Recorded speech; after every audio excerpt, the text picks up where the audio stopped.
Arratsaldeon eta ongi etorri bertan berri albistegira. Martxoak 8 dugu gaur, emakumeen nazioarteko eguna eta aldarrikapen eguna Euskal Herri osoan. Asteragoaz, albisteekin.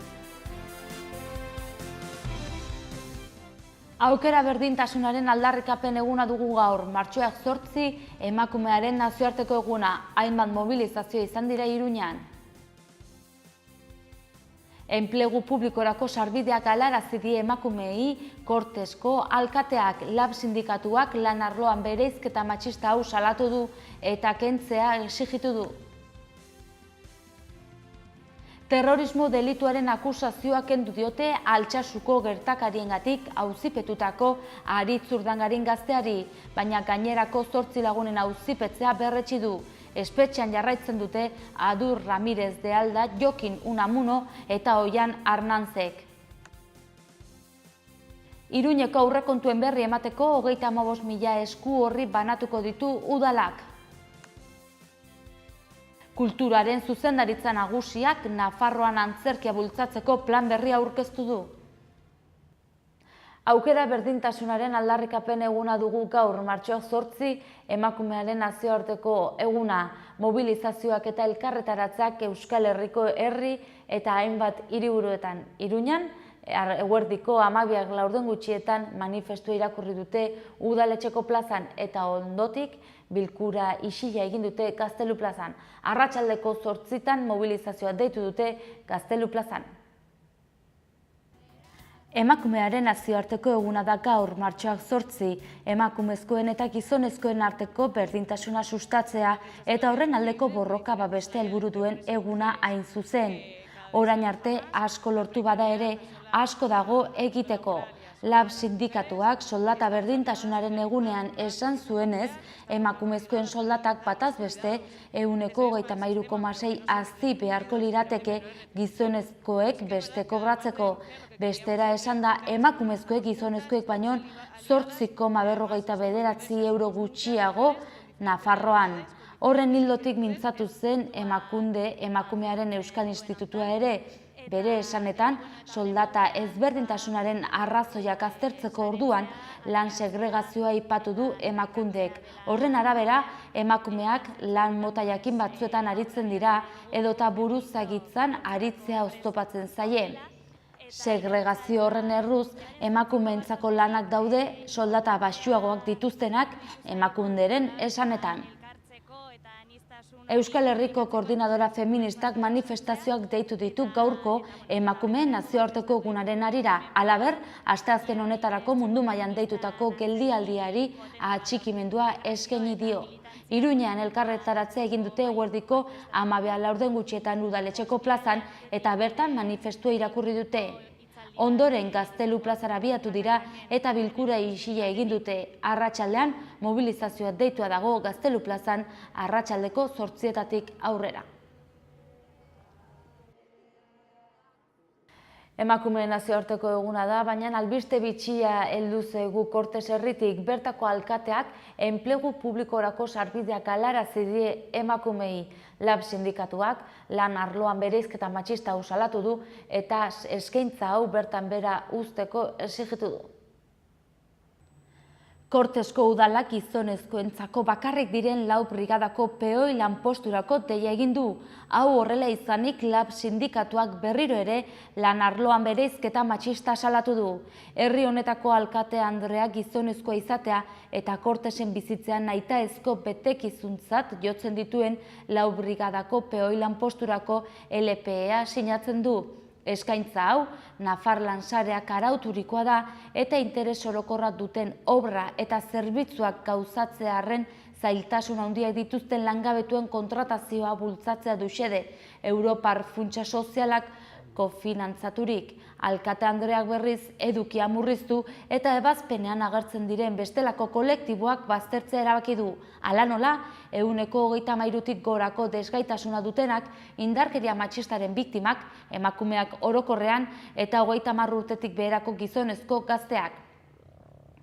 Ebazpen hori bete beharrekoa da eta alkateak ez da edozein administrazioak ere ezin die aipatu betekizunak betetzen dituztenei sarbidea galarazi, aldez aurretiko aukeraketa nahi eran eginez eta lehiagortasun librea mugatuz. Halaber, ezin du ebazpenak jasotzen ez duen legez kanpoko betekizunik asmatu, Korteseko bizilagun izatearena kasu.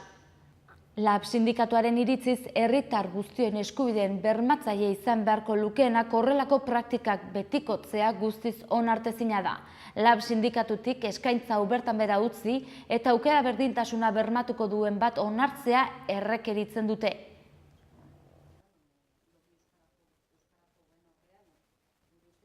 Eta Altsasuko auzian bada albiste terrorismo delituaren akusazioak kendu diote Altsasuko gertakariengatik auzipetutako Aritz Urdangarin gazteari, baina gainontzeko 8 lagunen auzipetzea berretsi du. Espainiako Auzitegi Nazionalak erabaki du Altsasuko auziarekin lotuta auzipetua dagoen Aritz Urdangarinen aurkako akusazioak kentzea. Defentsak egindako eskaria aintzat hartu dute epaileek eta ondorioztatu dute gaztearen jokabidea iseka bat izan zela eta ezin dela eraso terroristatzat hartu. Alabaina, gainerako 8 gazteen aurkako akusazioei eutsi egin die eta haien auziperatzea berretsi du. Jokin Unamuno, Iñaki Abad, Oian Arnanz, Julen Goikoetxea, Jonander Kob, Aratz Urrizola, Adur Ramirez de Alda eta Ainara Urkijo dira auzipetuak. Haientzat 10 eta 15 urte bitarteko zigorrak eskatuko ditu fiskalak 2 guardia zibili lesio terroristak eragitea egotzita. Espainiako Auzitegi Nazionaleko epaile Carmen Lamela bat dator fiskalarekin, uste du Altsasun urrian gertatutakoa terrorismo gisa epai daitekela. Urriaren 18an 2 guardia zibili eta horien bikotekidei eraso egitea egotzita espetxean jarraitzen dute Adur Ramirez de Alda, Jokin Unamuno eta Oian Arnanzek. Lamelaren arabera 2 guardia zibili eta haien bikotekidei osotasun fisikoaren eta askatasunaren aurkako eraso larria egin zieten auzipetuek ordena konstituzionala nahasi eta biztanlerian edo horren zati batean terrorea sortzeko. Hasieran, Maripaz Benito Iruñeko 3. instrukzio epaileak bere gain hartu zuen ikerketa, baina azaroaren 8an inibitu egin zen eta bidea libre utzi zion Espainiako Auzitegi Nazionalari gertaerak terrorismo delitutzat jotzeko. Carmen Lamela Espainiako Auzitegi Nazionaleko instrukzioko 3. epaitegiko magistratuak zuzendu du instrukzio fasea eta auzipetuei terrorismo delituak egotzita itxi zuen instrukzioa. Ahatik, babes zabala jaso dute auzipetuek hilabeteotan. Politika eta gizarte arloko 150 lagunek terrorismo delituaren kalifikazioa ezabatzeko eskatu zuten eta otsailaren 24an berriz 2000 lagun inguru elkartu ziren Iruñeko Sarasate pasealekuan auzipetuen alde.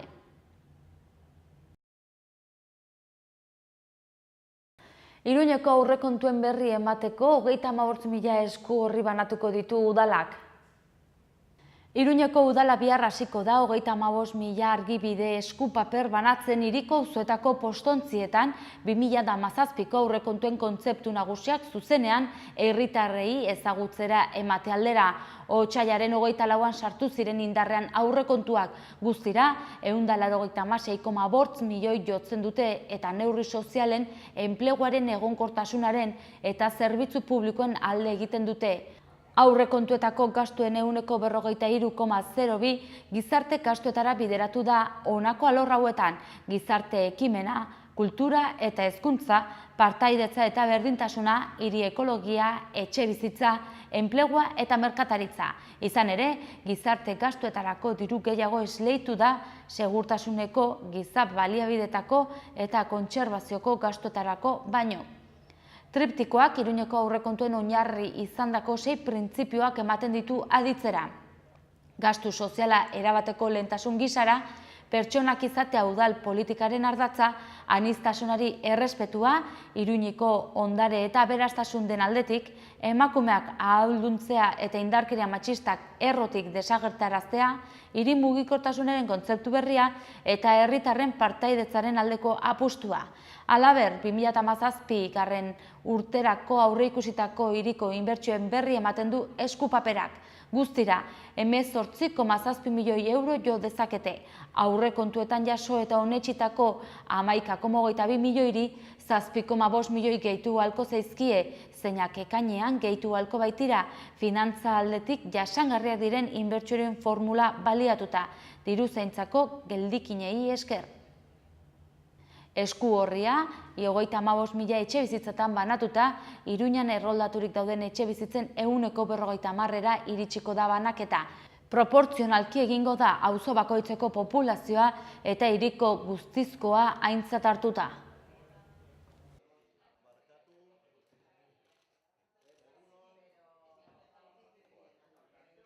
Eta kulturaren zuzendaritza nagusiak Nafarroan antzerkia bultzatzeko plan berria aurkeztu du. Kulturaren zuzendaritza nagusiak Nafarroan antzerkia bultzatzeko plana jarri du abian, komunitatean antzerkiaren sektore profesionala dinamizatzeko helburuz. Adostutako hainbat ekintzatan zehazten da plan hori, sektorea ikusiaraztea, inguruko lurraldekiko harremanak sortzera, konpainien mugikortasuna sustatzera eta beste profesional batzuekin elkartuta, Nafarroako sorkuntza bultzatzera bideratuta. Arlo horretako profesionalekin eta eragileekin egindako batzarretan kulturaren sektoreak dituen beharrak, gabeziak eta nahiak partekatu ondoren proposatu dira neurri hauek. Ana Herrera kulturako kiroleko eta gazteriako kontseilariak aurkeztu du plana, Fernando Pérez kulturako zuzendari nagusiarekin eta Jose Vicente Urabaien kulturaren Nafarroako kontseiluko kide eta plana bultzatu duen taldeko kidearekin batera. Proposamen instituzionalek lortu nahi dutena da sektorearen ikusgarritasuna eta bulkada sustatzea erakundeen arteko lan koordinatuaren bidez.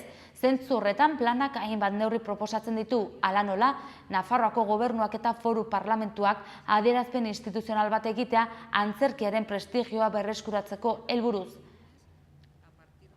Halaber, Nafarroako antzerkiaren sektorearen berezko lan ingurunearen eta lurralde edapena eta sektore edapena definizioa sustatzera edo profesionalei zuzendutako arte eszenikoen deialdiak aldatzera bideratutako ekintzak proposatzen dira beste alderdi batzuk baloratzeko, adibidez, espazioen implikazioa konpainiekin egonaldi artistikoen bidez, hizkuntzaren gaia, generoarena, soziala, publikoekiko bitartekaritza lanak, koprodukzioak, sareko lana eta berrikuntza babestea berrikuntzarako abia edo laborategi bat sortuta.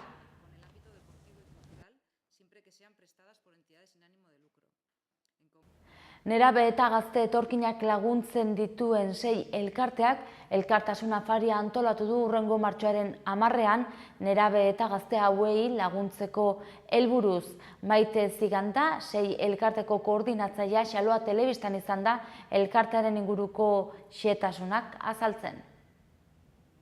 6 elkartea irabazi asmorik gabeko elkartea da eta 1989 urtean sortu zen. Gazte eta nerabe etorkinei baita euren familiei laguntzen dien elkartea da.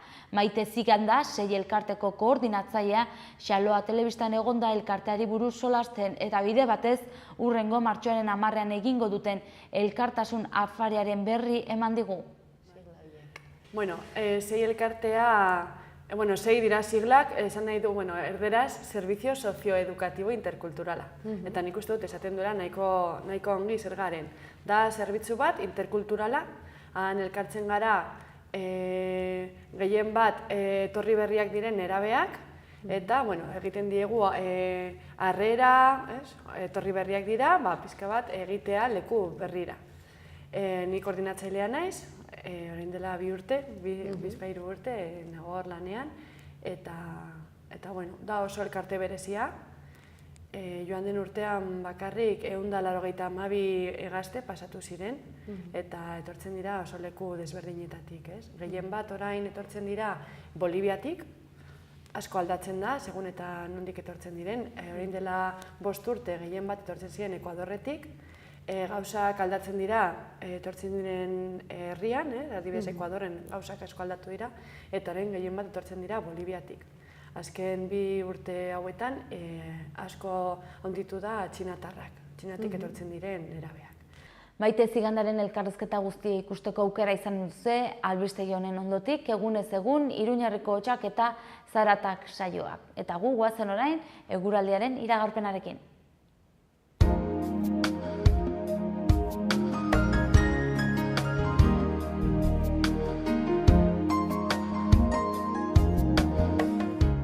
Gaur martxoak 8 asteazkena Iruñerria eguzkitsu egongo da goi hodeien tarteekin. Haizea aldakor ibiliko da arratsaldean iparraldekoa nagusituz eta temperatura maksimoak nahiko igoko dira gaurko egunean 19 gradutan kokatuz altuenak. Egunaren hasieran zerua tarteka hodeitsu baina gainontzeko orduetan eguzkitsu egongo da baztan inguruetan.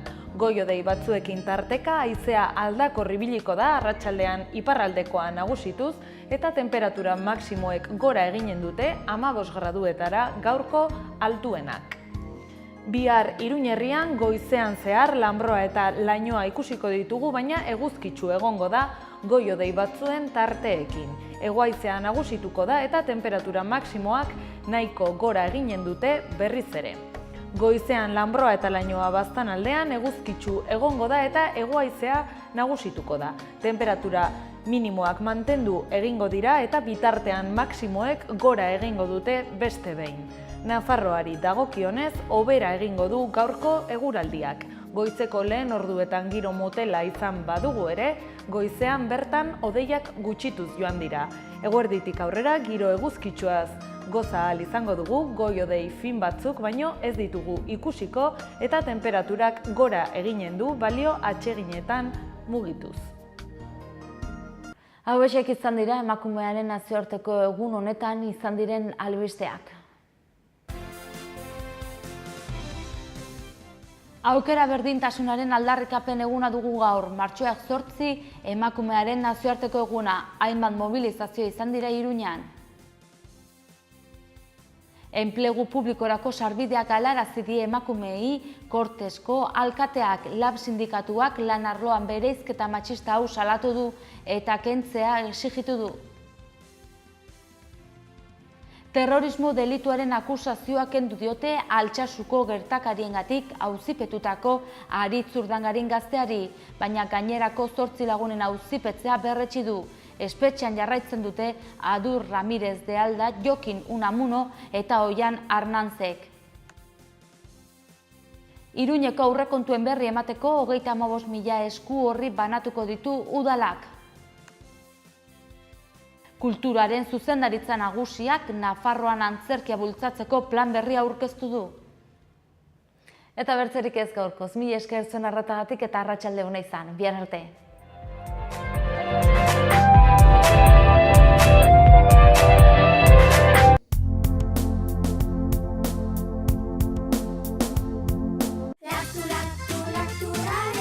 Lacturale. Lacturale. Lacturale. Ekoizpen integratuko lehenengo esnea, kategoria gorena. Zaporearengatik maila internazionalean saritua.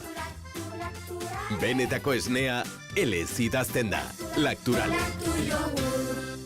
Orain Lacturale laktosa gabe ere.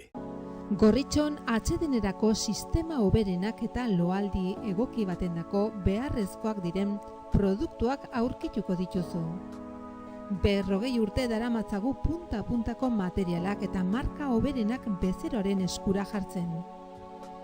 Deskansatzeko sistemetan aditua gara, sofak, koltsoiak, somierrak. Hurbildu eta eskuzabali jasoko zaitugu. Iruña, Gorritxo.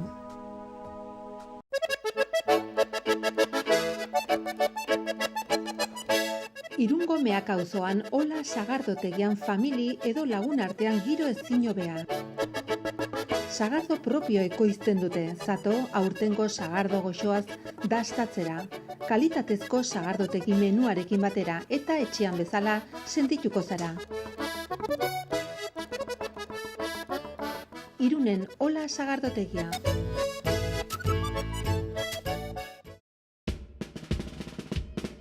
Gipuzkoako Tolosaldean, Leaburu herrian, inguru aldapatsu bezain politean kokatua dago Mahala baserria.